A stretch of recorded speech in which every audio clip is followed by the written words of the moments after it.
This is Mark Cyrus, a.k.a. King Kong Cyrus. You can find me live every Saturday night at 8 p.m. Beltomania on YouTube. But right now, you're tuned in to Kings of the Ring. You're listening to the Kings of the Ring Podcast Network.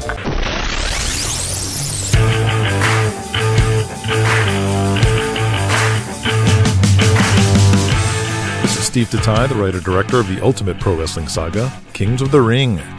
Fallout continues from the death of Charlie Gotch, as we not only learn Charlie never raped Julian's mom, and they had an affair, but that Charlie is Julian's biological father. And then, at Charlie's funeral, 2 decades of fury were seemingly dashed away, and Julian shocked everybody by not only showing up, but praised his arch-enemy. We're going to get some more answers from Julian on this, more fallout from Charlie's death, but also the funeral itself. The All-South Boys return to the chicken coop, return of an old friend of Jesse James, and a very important Empire show at Madison Square Garden. And Vance Armstrong finally meets Thor Hansen. Kings of the Ring is intended for mature audiences. Today's episode will be rated MA for profanity, drug use, sexual dialogue, and sexual situations. All right, sex and drugs are back on the menu. Ladies and gentlemen, welcome to the Kings of the Ring. The hugely muscled back looks familiar at this gym underneath a thin tank top. At one time, this guy headlined Reunion Arena in Dallas, taking Diamond Donnie Gold to the limits. But these days, the golden hair is back to dark brown, and the thick mustache is back, as the Apollo Sampson we once knew is gone. These days, he not only works here, but he's back to being... Oshkosh Main Street Gym. Ian, straight up, please. This is he. Ian, it's Jesse James. I got this number from the Rykoffs. Oh, how are you doing, Jesse? It's been a while. Since we finished training and I got picked for All-South. Yes, sir. Now, you watching us on Saturday nights on WBBS? No, I haven't. I haven't been watching anything, actually. Well, that's what I'm calling you about. All-Star Wrestling is red hot. Me and Donnie Gold are selling out arenas wherever we go. You got a new outfit called the Diamond Club, and we're starting to run 2 shows a night. That's exciting. Congratulations. Now, you remember when we split all you Meat Machine boys up, I said the door is always open to come back and work for me after y'all get some experience under your belts working the other territories. Yeah? I saw what you did in Dallas with the Apollo Sampson gimmick, and I think you could be a big part of what we're doing now. You're going to have to work hard, harder than you did with Burt, but I think there's going to work out. Let me stop you right there, Jesse. I appreciate the call, but I'm retired. Retired? You a puppy? No, physically I'm fine, but, how do I put this? But I'm no wrestler. I beg to differ, Ian. We trained you. You work like No, I mean, I just can't do it. The travel, backstage, the boys, it's just not meant for me. Huh. Guess that explains why you left Burt. I just reckon he drove you up the wall of some kind. No, Burt was fine. Wrestling just didn't work out for me. Okay, what you gonna do? Well, I work at the gym here, and I work at Shopko, too. I'm doing okay. Well, I ain't gonna put your feet to the fire, so, good luck to you, Ian, working at the shop, whatever. Thanks, Jesse. You take care. Ian pauses for a moment, thinking about Jesse's invitation. Ian. Yeah. Some guy shit all over the toilet again. These fucking protein shakes everyone's drinking now. It's killing our plumbing. I'm on it, Jake. Kings of the Ring, episode 53. Thor Hansen versus Vance Armstrong. Nigel Davies thumbs through a stack of magazines from his first-class chair beside an empty seat in Louis the Greek when Julian Cain arrives and sits between them. Nigel, I was looking all over for you at the airport. Did we get an official air date for our next MTV special? Julian, they're not coming. Why not? You drew a big rating for them. MTV viewed us as a fad. Now they're moving on to the next one. Nigel settles on a Life magazine and starts thumbing through it. That was national TV. But we can make this work with someone else. Come on, brainstorm with me. Where else can we go, Nigel? There are no outlets as big as MTV, this side of the networks. Now, if I may, wrestling used to be on CBS in the Dominic Dante days. Maybe we can get on again. CBS? I doubt it. Come on, Nigel. Where's your spirit? You have any contacts with any of the networks? Stephen Ashby. He's an Englishman who works in programming at NBC. Brilliant. Get him to the garden. I'm gonna get us on NBC. NBC is the #1 network by far. They're not going to put on wrestling when they have the Cosby Show. True, but that's prime time. Late night is the Eddie Carr show. And they're not gonna bump him for wrestling, especially after the Jimmy Buck slap. And weekends are dead, other than Saturday Night Live. I think you should just stick with what we have with syndication. Get Stephen Ashby to Madison Square Garden this Saturday night. I'll take care of everything else. Very well. Nigel aggressively snaps his magazine and reads it, gritting his teeth, while Louis the Greek pipes up. Julian, why you act like everything normal? You no say a thing about Charlie funeral. Why you swerve everybody and put Charlie over? It make no sense. The death of Charlie Gotch revealed to me a side to me I didn't know I had. Nigel rolls his eyes. What you talk about? What you saw was me expressing the greater understanding I have. I am enlightened. No, you buried this guy for years. You tried to drive him out of business for years. Now he died and he your hero? You sound crazy. No. My only regret is I can't learn from under him, and my growing anger at those who hid the truth, who stopped me from aligning with him or letting him mentor me. Now wait a minute. We tried to make you peace with him 1,000,000 times. You refuse. Yes, Julian. Does this mean you're finally ready to make peace with the Alliance? Hell no. I'm going to crush them all, as I'm sure Charlie would if he were in my position. Nigel, you probably knew him best. What can you tell me about him? The man, he maneuvered himself to make his the largest territory in the Alliance, all under the false pretense of equality. That deception, that manipulation, is something I admire greatly. You admire him now? I think Lewis is right. You are crazy. I'm serious. How did he do this? Nigel looks at him, studying him. Why do you care so much? I wish he wasn't dead. You drove him to the grave? Now you feel guilty? No, but my eyes are open. And from now on, I will tolerate no more insulting talk about Charlie Gotch. We will only speak of him in reverence. We never did. It was only you. It was always only you. You really are a piece of work, Julian Cain.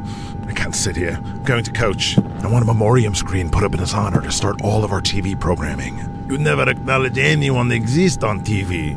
Now you want a tribute for AMW? Fine. I let production know. Just then, MC Jackson shows up from Coach, affectionately nicknamed by the boys as Mid-Carter Jackson. Well, fellas, Nigel said I can have a seat. But don't worry, I won't be bothering you or nothing. I'll just be sleeping. But I do snore pretty fucking loud, and I fart a lot. So don't say I didn't warn you. Louis, switch seats with me.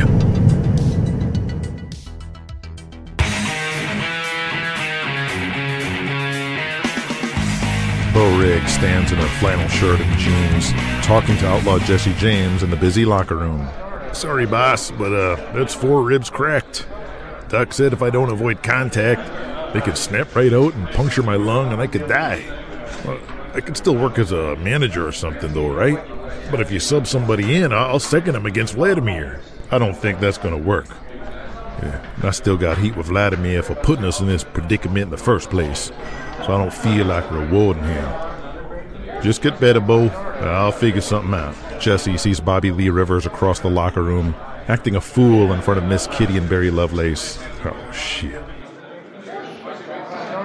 Beau see Beau Riggs walk in all ginger-like. I reckon he don't go miss some dates. Baby Boy Gibbons mumbles. You don't have to. Put the rock and rollers in the spot. Second tour starts next week. Vladimir can't wrestle himself. Barry Lovelace scratches his head. Riggs was going to headline the Second City tour? Reckon Jesse would have asked me to headline. You know, I should tell you boys, headlining a show comes with responsibility. As former world champion, I learned how to read a crowd, how to send them home happy, and support the whole company. Now, as one of the locker room leaders, I should talk to Daniel about this. What you guys should do... You serious right now, Barry? You're champ for 2 weeks. That was 3 weeks, thank you very much. You think that qualifies you to give us advice on how to be a top guy? Well, yeah. You know, it's a lot different up there at the top. When you look down... Don't take it personally, guys. Barry's just ribbing. At the Chicken Coop in Tulsa, Oklahoma, spirits are sky high in All South Wrestling, which brings Gabriel Angel out for a rare appearance. The joint is banging, and he sees all the boys gathered around his brother Michael Angel at the bar. Gabe is intercepted by luscious Ronnie Miller as he comes in. Man, you saw the pop when Michael came out to save you from the rebels? I mean, I know it wasn't as many fans back in the day, but boy, were they screaming. Thank God Michael came back. Amen to that, Ronnie. I love having my brother here. Doing better than ever and healthy. You see the old man's here too? Burt? Yep, so I'm staying far away. I'm the only heel here, and I'm probably going to hit Bubba's before Burt notices me. Gabriel walks closer to the bar, and right next to Michael is Burt Ironside, with a Kool-Aid smile and a giant mug of beer. He gets a full view of Michael and sees he has a girl in each arm. One in a tight cut-off Angel Brothers t-shirt with her arm inside his shirt, kissing him, while the other girl in matching shirt kisses his neck. Goddamn, boy. You three need to get a room. What the hell are you doing, Michael? Meanwhile, in the AMW locker room in Fargo, North Dakota, Dan Sanders is talking with Freddie Fengler. Freddie, what do you think about Corporal Punishment? Great babyface, good hand. Why? I was thinking about telling Nelly to give him a big push, but I'm starting to hear things about him that have me really concerned. You notice anything kind of off with the guy? No, what do you mean? I heard he was a drug user. I think a lot of the boys are, Dan. It's a different generation. No, like it was a problem, and that's why they had to fire him in New York. Wow, I hadn't heard that. I never seen him with anything more than a beer, some pot, and a few pills, but no drugs. Okay, I just don't want to put myself out on a limb for this guy if he's a junkie. You got it? I'll ask Nelly what he knows. Knock yourself out, but I don't know how much you're going to get out of him. What do you mean? Ever since Charlie's funeral, he keeps carrying on about what Julian Cain did, trying to figure out what his angle is. I mean, he can't even keep his mind straight anymore. Plus, running AMW? Did you hear Shark and Buzzsaw quit? No, I was wondering where they were. Yeah, they told him, and Nelly was so messed up, he was just like, okay, guys, we'll see you in Peoria. Jeez, that's not good at all. Charlie's death has been so hard on him, and now this Julian thing at the funeral, all just weeks away from our big Chicago head-to-head with the Empire.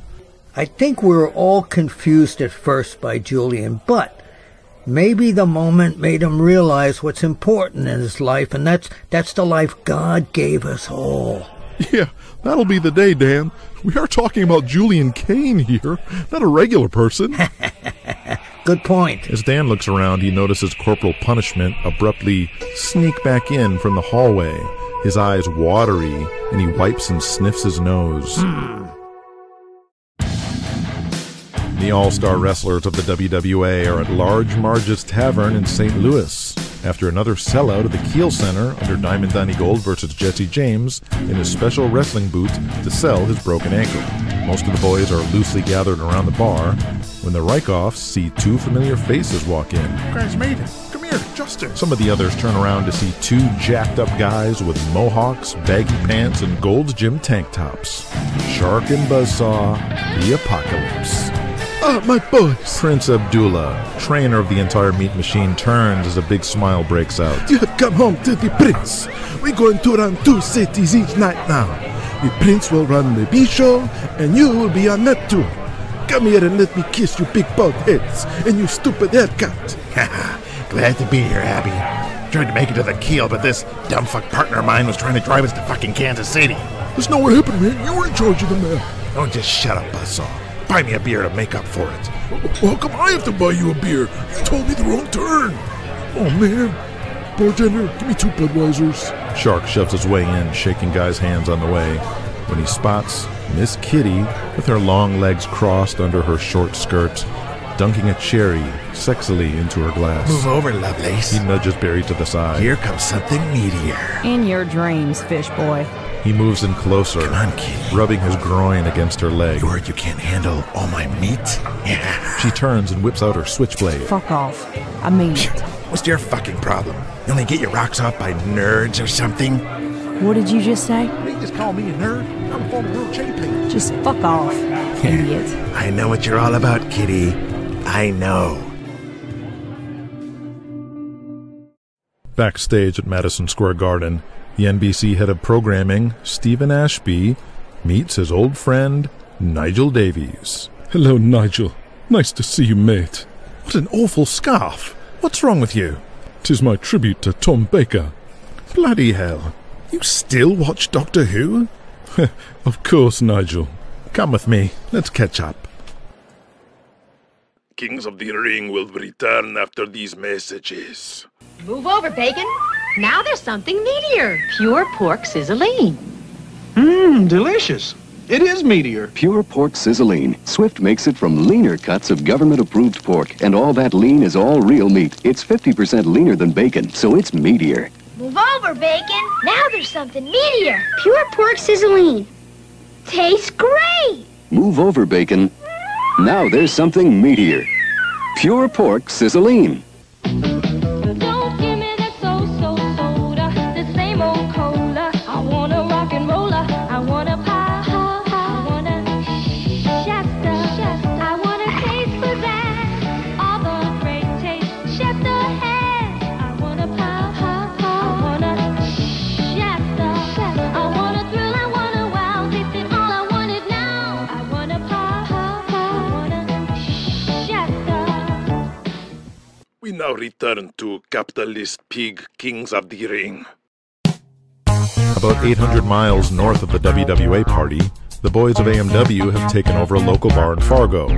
A tipsy Dan Sanders drops another beer while Brad Milkins drones on when he sees Corporal Punishment sneaking his way to the bathroom. He shakes his head and stumbles off his stool and heads straight in to confront him. Inside, he sees Corporal Punishment hunched over the sink, eyes red and watery, washing his face.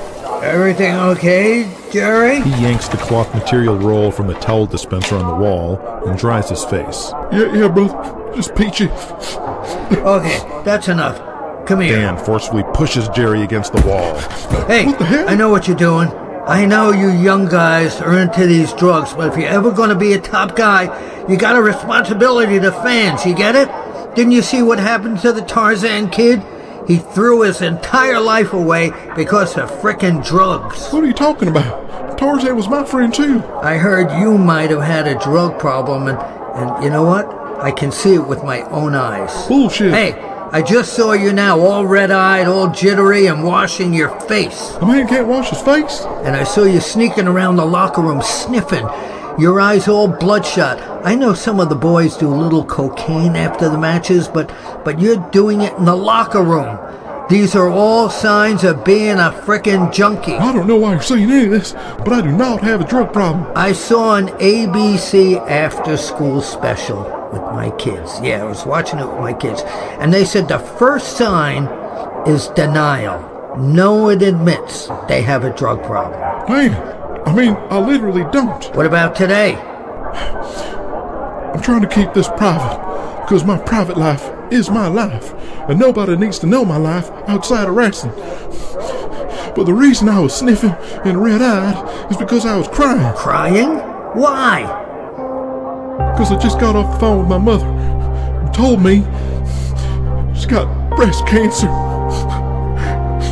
And I'm trying to get my mind off by drinking with boys. And I saw some old lady at the bar, and it reminded me of her, and I ran to the bathroom to be alone, to compose myself. And that's nobody's business, even yours. I'm sorry, I had no idea. So you tell me, Dave, why the hell do you think drugs when you see me acting suspicious? Do I look like a damn druggie to you? No, you don't look like a junkie. I just heard from somebody drugs is why they fired you up in New York. That is a bold-faced lie coming from Julian Cain. Now let me tell you about that motherfucker. He made my life a living hell because I got myself a deal with Hasbro Toys. Yep, I was going to be in the G.I. Joe cartoon. Me, Corporal Punishment. I was going to get my own toy line. I was going to be a big star and make tons of money. But because I made this deal, and not him, he drove me out. Julian Cain is a small man, and I was glad to be away from him. But I'm seeing his shadow reaches everywhere in this business. Dan shakes Corporal Punishment's hand. All right, I'm sorry. I heard from someone. I probably shouldn't have believed them. And I'm sorry about your mother, man. I really am. I'm going to make this up to you. You'll see. But for now, let me buy you a beer. I'll be out in a minute. I need a minute. Jeez, crackers, Thor. Can't trust that big lug as far as I can throw him. Damn. In the hallway just outside the arena floor of the world's most famous arena, Madison Square Garden, Vance Armstrong jogs in place, warming up for his match about to be announced, when the EWF World Champion himself, Thor Hansen, walks up to him with hand extended. Thor Hansen, good to finally meet you, man. So you're in the next big thing, huh? Guy who's gonna take my spot as champ? Gee, I don't know about that. I'm just ribbing, dude. But seriously, there's a really big night. We are completely sold out, hanging from the rafters, baby. That means 25,000 people all out there. Really? Even though 25,000 all paid to see Thor Hansen, they're gonna be paying attention to everybody, especially new guys. Really? You'll be watching your match tonight with Luke St. Pierre like a hawk, just like I will. You know, I want to see if you can back up all the hoopla. I mean, you look like $1 million, but can this Armstrong guy deliver in the ring? And it ain't just the fans. Every reporter, from the Pro Wrestling Digest to the Mexican Mags, to Gong Magazine in Japan, all at ringside. They're out there too? Yep. And all armed with the best cameras in the business to capture every move you make, every bead of sweat, and every mistake. Writing them down, ready to make an example out of you. Oh yeah, they're brutal, those guys. I went through the same shit, dude, and I've seen them ruin careers. Putting up a photo of some guy missing by a mile with a punch or a kick. Big fucking headline. Exposed. Wrestling is fake. Vance gulps. These New York fans are the toughest crowd in the business. I mean, no mercy. If there's anywhere you don't want to screw up, it's here. Toughest crowd in the biz.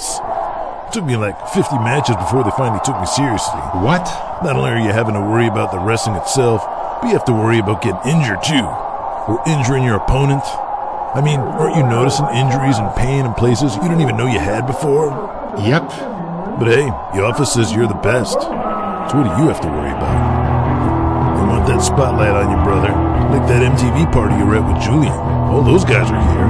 All the TV execs, all the celebrities, all watching Vance Armstrong. Hoping you could be as good as your reputation, which is like through the roof. That debut match you had with Lovejoy, people saying you were like a 40-year veteran out there. Really? And if you hit a home run tonight, national TV's next. There'll be like 30 million people watching you. You ready for that? I don't know. You know your finish, right? Yep. You sure? Because I heard they changed it. Wait, they changed it? Yeah, I'm pretty sure they changed it. I heard Louis talking to Julian. They wanted something different, but you'll be able to figure it out once you get out there. I should find out. Too late, dude. That's your music. Hey, don't forget all your spots. Remember, whoa. Holy shit, I've never heard the Garden that loud before. Time to go, dude. Go, go, go. Hang on, Thor. Can I have a minute? Yeah, let me walk with you. You know, I saw your last match with Luke St. George. It was the shits. But I'm sure that won't happen again, right? As long as you don't forget your spots. I mean, you mess one up and the whole match is the shits, but what if you forget? What are you gonna do? Watch out! Vance runs to a garbage can and refutes. Oh, come on, dude. Get your ass out there. I'm waiting for you, brother. Oh, thanks. Hey, don't forget to finish.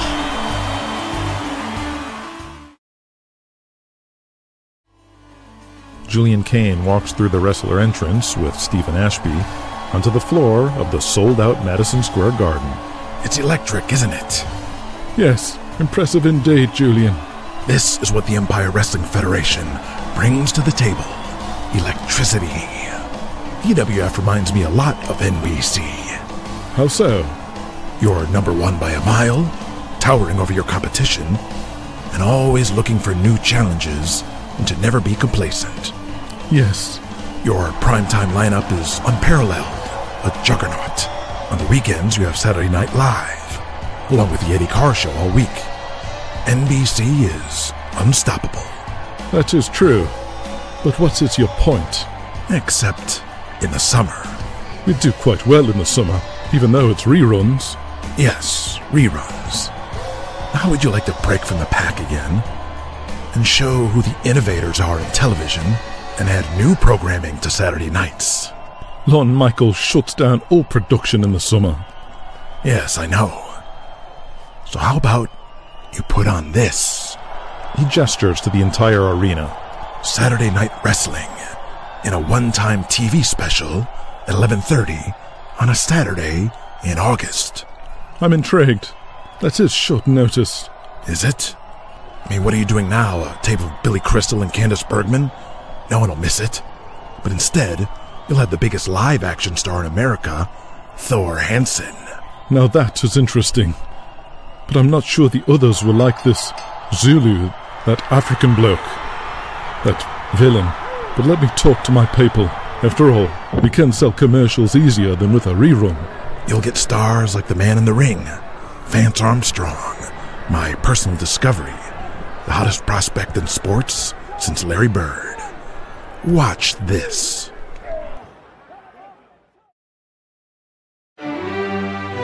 Hollywood buddy Melrose sits in his living room reading the paper like he does every afternoon, and he's greeted by an unexpected guest. I got it, Carol.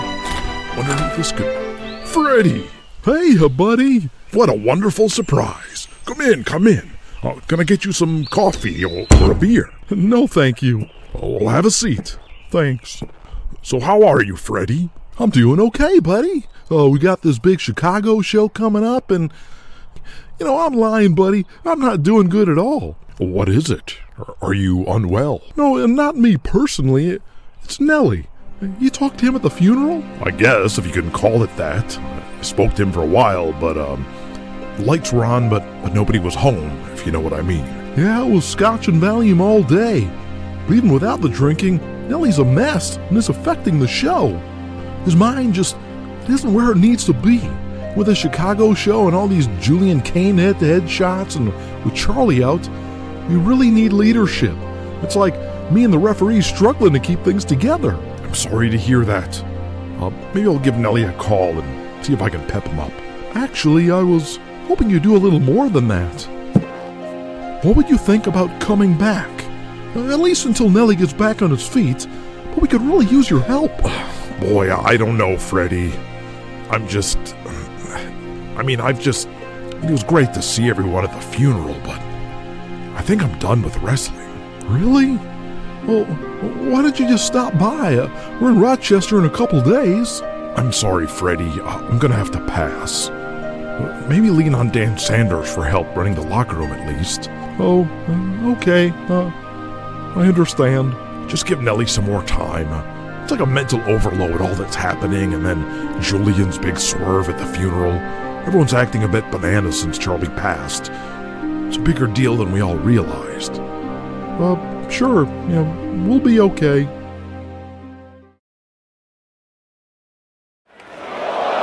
The match has been a disaster.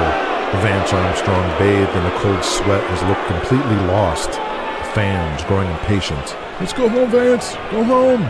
Vance stands there, heavy breathing. You all right, brother? You look ready to pass out. St. George throws him into the corner. As he charges, Vance, instead of moving, gets confused and roundhouse kicks St. George straight to the temple, knocking him out cold. Vance falls back in the corner and says to the ref, "Go on. Count him out." That ain't the finish. He looks down at St. George, whose eyes are rolling back. Holy shit. Did you shoot on him? This ain't kickboxing. You have to pin him. Pin him now. Oh, right. He covers him for the pin. Julian Cain, near the entrance, steps away from Stephen Ashby, who is politely applauding. Now that seems strange. As Vance Armstrong gets nearer, Julian walks up and says into his ear, "What in the hell was that?" I'm sorry. I don't know what happened. I guess I forgot the finish. You humiliated me. Thor peeks his head out and looks Julian in the eye, then looks at Vance. Sorry, dude. Totally missed your match. How'd it go?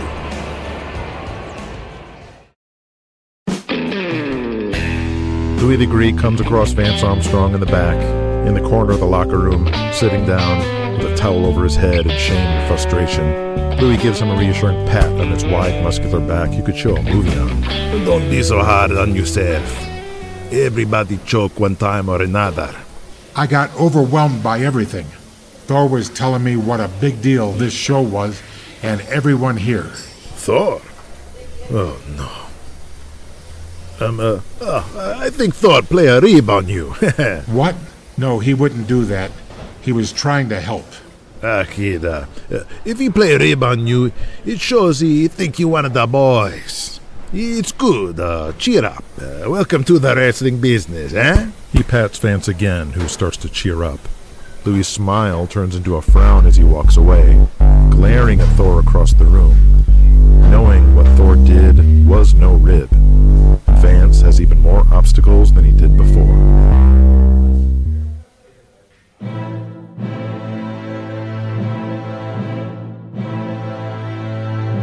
The outlaw Jesse James takes the long walk up to the top floor of VNN Towers, into the office of one of the richest, most successful men on Earth, and owner of the Superstation VBS, Jack Valiant. The tall office is wood-lined with books and various animal heads on display, symbols of his various conquests. There's a lot of people unhappy with you, Jesse. For what? Talking about that Jimmy Buck actor committing suicide by hanging on the telly. WVBS is a family station. We run Andy Griffith reruns, fishing shows, the Atlanta Braves, cricket matches. You don't need that kind of chatter. Jesse's not in the mood to hear this. Jesse, you're a bee's dick away from getting fired. Fired? How? You don't own us. WVBS is part of the Valiant Empire. Most of my time and energy is spent on VNN and other ventures, so I don't dilly-dally about with WVBS. But the blokes who do wanted you off the air, as in cancelling the program entirely. But when I heard about this, I told them to hold off, that you and I have a relationship, and I'd want to talk to you first. Okay, fair enough. But I was intentionally vague in the interview. It went over most people's heads for sure. They showed me the tape. I reckon I know what you were on about. I mean, you're famous now around the world. You're that wrestler guy who slapped Jimmy Buck on live TV and killed himself. You too, huh? We covered the story on VNN. I admit I was a bit taken aback by this. You slapped that fucker into next week, mate. It was all part of the act, Jack. It was actually his idea to slap him. Then he was supposed to get up and talk about our match. It was also his idea to hit him as hard as I could to look real. True. Always fascinating how you lot do this wrestling thing. When it was over, since it clammed up, I thought he'd double-cross me to make me look bad. But as it turns out, the boy was 2 eggs shy of a shithouse. His suicide had nothing to do with me. As his manager told me, the only joy he had was doing the wrestling with me. Your interview on telly. This was your way of giving your side of the story, eh? Jesse nods. It was a right powerful speech, Jesse. I felt it. Reminded me of the one you did about your cowboy head. That was the last time he visited our humble little operation. Jack sits back and both men start to relax. Valiant pulls out a couple bottles of beer and opens them with his teeth and hands one to Jesse. I noticed the name change. Used to be Southern Championship Wrestling. Now it's WWA. We're trying to show we're bigger than the South. World Wrestling Alliance. Crikey, I like that. Gonna take on that Julian Cain bugger, eh? We'll see. We just need to take care of business at home first. Right. Well, thanks for stopping by, Jesse. He stands and extends his hand to shake. And you're suspended for a week. What? You just said... I have a station to run. They wanted your head on a platter. If I let you come away unscathed, what are they gonna do to test me? Jesse gets up, leaving his beer. Oh, and Jack, the name of the sport is baseball. It's America's pastime. You don't know what the fuck cricket is. Julian Cain sits in the stands looking down as they take apart the Madison Square Garden wrestling show. Louis approaches from behind, and Julian doesn't even look up to make sure it's him. Vance Armstrong. He's a fraud, isn't he? Me just agree. Louis, please. He have physical skills, but it's gonna take us some time. His first match was smoke and mirrors, beginner's luck. It could be. He's not only the shits, but he's dangerous. You saw what he did to St. George. St. Pierre, he just wake up with a little headache. No biggie. He's not a worker. He never will be. I spun the wheel, didn't land on green, we move on.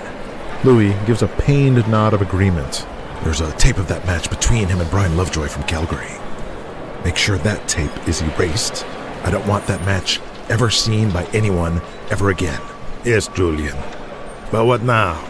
He was gonna be your big hope for Empire Mania 3. The sold-out garden says Thor is still the man around here. And you know, it's like he knows it. He's playing games with me. This look he gave. And I know he still has other things going on, other secrets. But I still don't know where I stand with him. But I don't have much of a choice. It's him. However, I do still control his opponent. I've got an idea to sell at the stadium, but also keep him in line, and we'll see where he really stands. Ah, finally. Who is he? We're going on a little trip. St. George said he can get me that meeting with the Montreal mob. I'll find his opponent there. Who is he? The devil himself.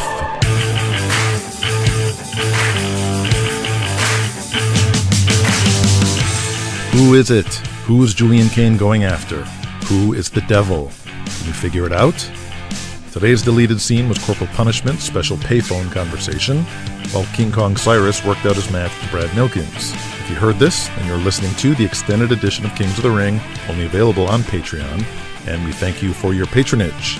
If you did not hear this, you're listening to the worldwide edition, and you are invited to patreon.com/kingsotr to not only hear the extended edition of episodes of the entire Kings of the Ring run, but you'll get early access and can even get a character named after you, plus you can introduce a future episode and other benefits. Thanks again to the entire Kings of the Ring crew and all of you listeners, and we will see you for episode number 54, Miss Kitty.